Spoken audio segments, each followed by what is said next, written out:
लड़का बस अपने मॉडल वाले हवाई जहाज को ऊपर हवा में फेंकता है, लेकिन हवाई जहाज उड़ते उड़ते एक गुफा के अंदर चला जाता है। वह अंदर जाता है और जमीन पर बिछी हुई टिड्डियों की लाशें देखता है। अचानक उसके सिर के ऊपर से आवाज आती है। वह ऊपर देखता है तो पाता है कि ऊपर पूरा छत टिड्डियों से भरा पड़ा है। वह डरकर तुरंत भागने लगता है, लेकिन उसकी आवाज से टिड्डियों का झुंड सक्रिय हो जाता है। वह दौड़ते दौड़ते चिल्लाता है, बचाओ!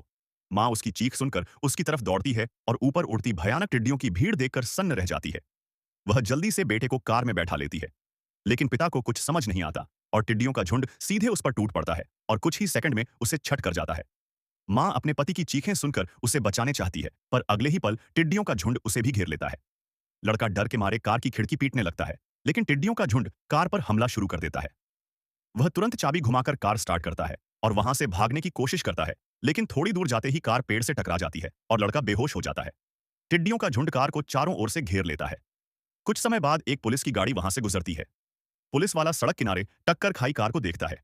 वह पास जाकर देखता है कि कार पर कीड़ों की लाशें पड़ी हैं और अंदर बेहोश लड़का पड़ा है।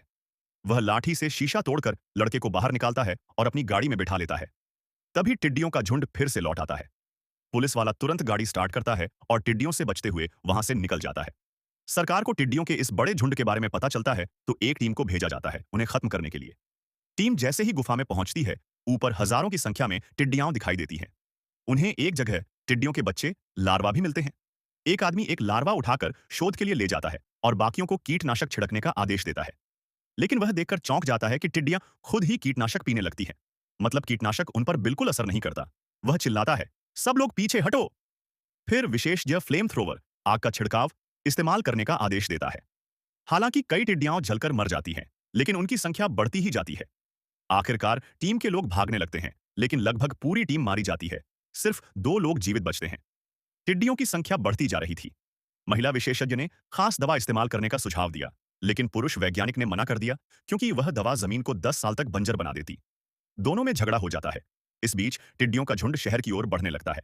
शहर के एक मनोरंजन पार्क में लोग मजे से खेल रहे होते हैं, तभी टिड्डियों का झुंड पार्क पर हमला कर देता है और एक भी इंसान नहीं बचता। अब सेना टिड्डियों को खत्म करने के लिए एक और तेज कीटनाशक इस्तेमाल करने की तैयारी करती है।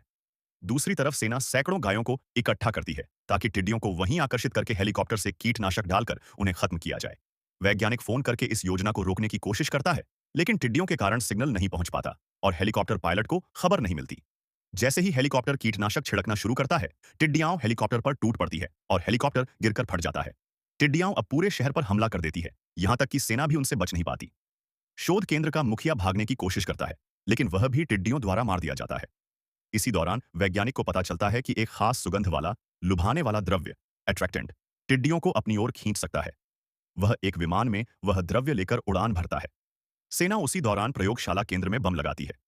जैसे ही वैज्ञानिक आकाश में द्रव्य फैलाता है, सारी टिड्डियां विमान के पीछे उड़ने लगती हैं। वह विमान को सीधे प्रयोगशाला बेस तक ले जाता है और बाहर निकलते ही लोहे के दरवाजे बंद कर देता है, जिससे पूरी टिड्डी सेना अंदर फंस जाती है। अब बम फटने का इंतजार किया जाता है, लेकिन कुछ नहीं होता क्योंकि भारी मात्रा में टिड्डियों के कारण सिग्नल बेस तक पहुंच ही नहीं पाता।